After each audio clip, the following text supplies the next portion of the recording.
क्या भक्ति बिना ज्ञान के साधक को विनाश की ओर ले जाती है? और क्या माँ भगवती स्वयं एक साधारण युवती के रूप में प्रकट हुई थी? क्या कोई साधक स्वयं देवी के दर्शन करके भी उन्हें पहचान नहीं पाया?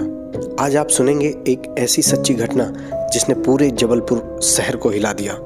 एक साधक की साधना, एक देवी का साक्षात प्राकट्य और एक ऐसी भूल जिससे जीवन भर का पागलपन जन्म ले गया। अब तक पूरे जबलपुर शहर में पंडित शंभुरत्न के संबंध में एक खबर फैल चुकी थी। उनके दर्शन के लिए नित्य भीड़ लगने लगी थी। देवी का तो दर्शन कम, लेकिन उनका दर्शन अधिक लोग करने आते। फूल, मिठाइयां, नारियल का अंबार लगने लगा। 8वें दिन हवन शुरू हो गया। हवन सामग्री की सुगंध मढ़िया और उसके बाहर की वातावरण में फैलने लगी। स्वाहा स्वाहा की गूंज से वायुमंडल मुखरित हो रहा था। 9वें दिन प्रातःकाल जब पूर्णाहुति हुई तो गौतम अंबिकाचरण शंभुरत्न के पास आए। शंभुरत्न उस समय नेत्र बंद किए पाठ करने में लीन थे। कितने पाठ हो गए पंडित जी? गौतम जी ने आतुरता से पूछा, लेकिन शंभुरत्न ने कोई उत्तर नहीं दिया। वे पाठ में निमग्न रहे। केवल हाथ की उंगली से उन्होंने उन काले कमलगट्टों की तरफ इशारा कर दिया जो पास ही बिखरे पड़े थे। प्रत्येक पाठ की समाप्ति पर शंभुरत्न एक कमलगट्टा प्रतिमा के सामने रख देते थे। धड़कते दिल से उन कमलगट्टों को अंबिकाचरण ने गिना। वे 99 थे। उनका दिल बैठने लगा। मन ही मन सोचने लगे, आज रात उनकी प्रख्यात मढ़िया वध स्थल बन जाएगी। एक साधक की उस समय मढ़िया में कन्या भोज कराया जा रहा था। बाबूलाल शर्मा और शंकरलाल भट्ट उसी में व्यस्त थे। गौतम अंबिकाचरण जाकर उन लोगों से धीरे धीरे बोले, सवा पाठ कर रहे हैं इस समय शंभुरत्न जी। आज रात पाठ पूरा हो जाएगा, फिर माँ के प्रकट होने की प्रतीक्षा करेंगे शंभुरत्न जी। और जब देवी प्रकट नहीं होंगी तो वे पुलिस को अभी खबर क्यों नहीं कर देते? बाबूलाल शर्मा ने अपना सुझाव दिया। अंबिकाचरण ने कुछ सोचते हुए कहा, पुलिस शंभुरत्न को गिरफ्तार कर लेगी तो पूरे शहर में तहलका मच जाएगा और मेरी मढ़िया की प्रतिष्ठा भी धूल में मिल जाएगी। फिर भट्ट जी ने पूछा, मैंने अब सब कुछ माँ महामाया पर छोड़ दिया है। उसकी जो इच्छा होगी वही होगा। निश्चित समय के अंदर 108 पाठ पूरा कर लिया शंभुरत्न ने। वे उस समय बड़े ही कमजोर और शिथिल नजर आ रहे थे। संकल्प पूरा हो जाने पर उनकी आत्मा तृप्त थी। तख्त पर तन कर बैठे थे और तभी उनके पास अंबिकाचरण जी आए। वे एक थाली में व्यंजन ले आए। वे बोले, लीजिए महाराज, ग्रहण कीजिए। आज मेरा व्रत है गौतम जी। शंभुरत्न बोले, यह तो माँ भगवती का प्रसाद है। गौतम जी बोले, आप ग्रहण नहीं करेंगे तो माँ का अनादर होगा। बड़ी अनिच्छा से पंडित शंभुरत्न ने थाली में से एक केला उठाकर खा लिया और आंखें बंद कर लेट गए तख्त पर। न जाने कितनी देर तक सोते रहे पंडित शंभुरत्न। निरंतर जागरण के बाद आक्रमण कर दिया था निद्रा ने उन पर। माँ भगवती की आरती होने लगी तो चौंक कर उठ बैठे वह। उस समय सायंकाल के 5 बजने वाले थे। उन्होंने चटपट स्नान किया, नए वस्त्र पहने और जाकर बैठ गए माँ भगवती के सामने। उस समय अंबिकाचरण मढ़िया में नहीं थे। वे तो श्मशान में जाकर बैठे थे और वहीं अपना सिर धुन रहे थे। उस समय एक टूटी हुई समाधि के पास अंधेरे में कोई नजर आया। वे रुककर बोले, कौन? मैं हूँ शंकरलाल भट्ट। उत्तर मिला, आप यहाँ बैठे हैं और वहाँ आपकी खोज हो रही है, क्यों? गौतम जी भयभीत स्वर में बोले, पुलिस आ गई क्या? नहीं। भट्ट जी हंसकर बोले, पंडित शंभुरत्न का पाठ तो पूरा हो चुका है। माँ भगवती के सामने मौन साधे निर्विकार भाव से बैठे हैं और माँ का विशाल खड्ग भी अपने पास रख लिया है। तब तो आप वहीं रहें भट्ट जी, अंबिकाचरण ने कहा, और किसी भी प्रकार उन्हें रोकने का प्रयास करें। रात के 11 बज रहे थे। नवरात्रि की अंतिम रात्रि थी। चारों ओर घोर सन्नाटा छाया हुआ था।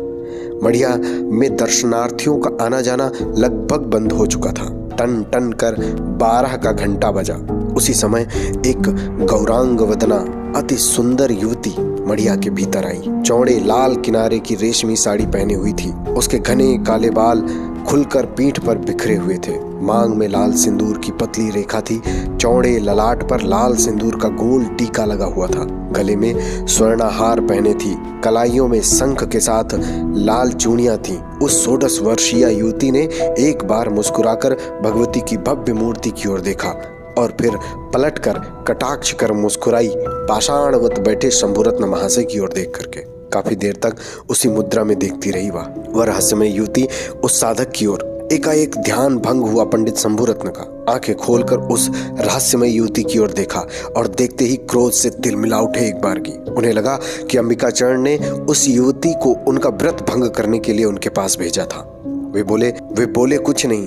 अब नेत्र बंद कर जोर जोर से कुंजिका स्तोत्र का पाठ करने लगे वह। लेकिन वे अधिक समय तक अपनी आंखें बंद रख ना सके। वाणी लड़खड़ाने लगी।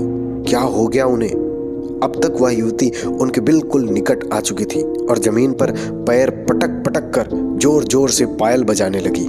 मढ़िया में सन्नाटा था। नवरात्रि का कोलाहल समाप्त हो चुका था।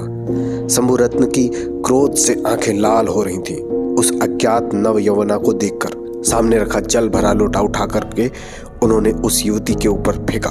झंझना कर गिर पड़ा लोटा जमीन पर। फिर भी वह युवती वहां से हटी नहीं। शंभुरत्न ने देखा युवती उन्हीं के तख्त पर आकर बैठ गई थी और फिर मुस्कुराते हुए उनकी ओर देखने लगी। शंभुरत्न ने माँ को प्रणाम किया और उनके मुख से निकला ओम नमो भगवत्यै। अब तक वह युवती उनके बिस्तर पर उनकी ही ऊनी शाल ओढ़कर लेट गई थी। यह देखकर क्रोध से कांपने लगे शंभुरत्न। वे यह भूल गए कि पाठ पूरे हो गए थे और माँ भगवती अभी तक प्रकट नहीं हुई थी। वे यह भी भूल गए थे कि संकल्प के अनुसार अब उन्हें अपना शीश काटकर देवी को अर्पित करना चाहिए। नीच, वेश्या, पापिनी, शंभुरत्न ने गालियां बकना शुरू कर दिया। मैं जानता हूं मेरा संकल्प खंडित करने के लिए तुझे किसने भेजा है। अगर मुझे यह पता होता कि यह मढ़िया व्यभिचार का अड्डा है तो मैं काशी से चलकर यहाँ कदापि नहीं आता। तभी शंकरलाल भट्ट मढ़िया में घुसे और वे क्रोध से कांपते गालियां देते शंभुरत्न को देखकर हतप्रभ हो गए। बोले, क्या हुआ पंडित जी? देखो साले बदमाशी करते हैं यहाँ पर। मेरी साधना नष्ट करने के लिए उसने मेरे पास इस वैश्या को भेजा। कहकर उन्होंने तख्त की ओर उंगली से इशारा किया। भट्ट जी ने भी देखा तख्त पर कोई शाल ओढ़े लेटा हुआ था और सांस लेने से सीना ऊपर नीचे हो रहा था। तभी गौतम जी और उनके साथ बहुत सारे लोग मढ़िया में पहुंच गए। वे देखने आए थे कि भगवती ने शंभुरत्न को दर्शन दिया अथवा शंभुरत्न ने अपना सिर काटकर देवी को अर्पित कर दिया। शंभुरत्न गौतम अंबिकाचरण को देखते ही उन्हें गालियां देने लगे। फिर उन्होंने तख्त की ओर इशारा करके पूछा, क्या इसी तरह साधना करते हो? यह कौन है, तुम्हारी बेटी या बहन? कहाँ कौन है महाराज? गौतम जी चकित और परेशान होकर बोले, देख अपनी आंखों से देख अपनी बेटी बहन को। वह तख्त पर लेटी है सिर ढककर। गौतम जी ने तख्त की तरफ देखा। सचमुच तख्त पर शॉल ओढ़े कोई लेटा हुआ था। मैंने तो किसी औरत को भेजा ही नहीं महाराज। मढ़िया में तो हर समय मर्द और औरत दर्शन करने आते रहते हैं। तो फिर या अपनी आंखों से ही देख, या कौन है? कहते हुए शंभुरत्न ने तख्त पर लेटी हुई युवती की शॉल खींच ली। लेकिन यह देखकर स्वयं शंभुरत्न आश्चर्यचकित रह गए कि तख्त पर युवती नहीं थी। वहां खिला हुआ एक ताजा कमल का फूल था जिसे थोड़ी देर पहले मां के चरणों में शंभुरत्न ने अर्पित किया था। सभी लोग शंभुरत्न का मुंह देखने लगे। शंभुरत्न की हालत दयनीय हो गई थी। कमल का फूल उठाकर मस्तक पर लगाया और रोने लगे। उसी अवस्था में उस रहस्यमय युवती के रूप रंग का रुक रुक कर युवती के उस स्वरूप का वर्णन करने लगे, जिसे सुनकर सभी लोग अवाक और स्तब्ध रह गए। मां भगवती का साकार रूप। वे यहां आई थी लेकिन शंभुरत्न उन्हें पहचान न सके। उस परम शक्ति के साकार रूप को। शंभुरत्न की स्थिति पागलों जैसी हो गई। लोगों ने देखा मां भगवती के सामने अपना सिर जोर जोर से पटकने लगे। सिर फटते देर नहीं लगी। रक्त रंजित हो उठे मां भगवती के चरण। वे चीख चीख कर कहते जा रहे थे, हाय मां, आप मुझे दर्शन देने आई और दुर्भाग्यवश मैं आपको पहचान ना सका। कितना पापी और कृतघ्न हूं मैं। आपको बुरा भला कहा और कितनी ही गालियां दी। क्या करूं मां, बोलो मैं क्या करूं?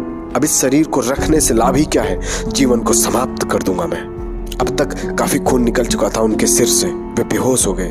उनको उठाकर तख्त पर लिटा दिया गया। यह बात पूरे शहर में फैल गई। लोग यही कहते थे चमत्कार हो गया। मां भगवती दर्शन के लिए प्रकट हुई पर शंभुरत्न उनको पहचान न सके।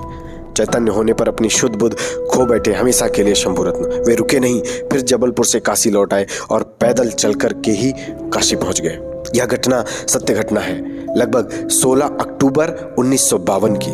किसी जानकार के द्वारा मुझे यह जानकारी दी गई थी और मैंने स्वयं जाकर के उस पाषाण मूर्ति का दर्शन किया। अंत में उन महात्मा की दुर्दशा हो गई, क्योंकि बिना ज्ञान की भक्ति चीनी बिना मिठाई है, बिना नमक का भोजन है। ज्ञान आवश्यक है। ज्ञान के अभाव में सभी साधना उपासना आदि असफल है। सफलता न मिलने पर साधक की शारीरिक और मानसिक स्थिति संसार के योग्य नहीं रह जाती। इसलिए ज्ञान का महत्व भक्ति और साधना में सबसे अधिक होता है। इसके बाद उस साधक का क्या हुआ यह जानने के लिए मैं वहां से घाट ही घाट लाली घाट पहुंच गया। सीढ़ी चढ़ते समय कल्लू मिल गया। उसका चेहरा उतरा हुआ था उस समय। बाबा के संबंध में उसने हकलाते हुए बतलाया कि पिछली रात वह लड़की आई और रोज की तरह बाबा को अपने हाथ से रोटी खिलाई और फिर उनका हाथ थामकर न जाने कहां ले गई। सच कहता हूँ बाबूजी, अपनी आंखों से देखा मैंने यह सब। समझते देर नहीं लगी मुझे। माँ महामाया ने अपने अंक में सदैव के लिए ले लिया था उस पागल हठी साधक को। अगर आपको ऐसी कहानियां पसंद हैं जो भक्ति और साधना से जुड़ी हुई सच्ची घटनाएं हैं, तो इस चैनल को सब्सक्राइब करें। और अगर आपको यह कहानी अच्छी लगी तो लाइक करें और साथ में कमेंट में जय माता दी अवश्य लिखें।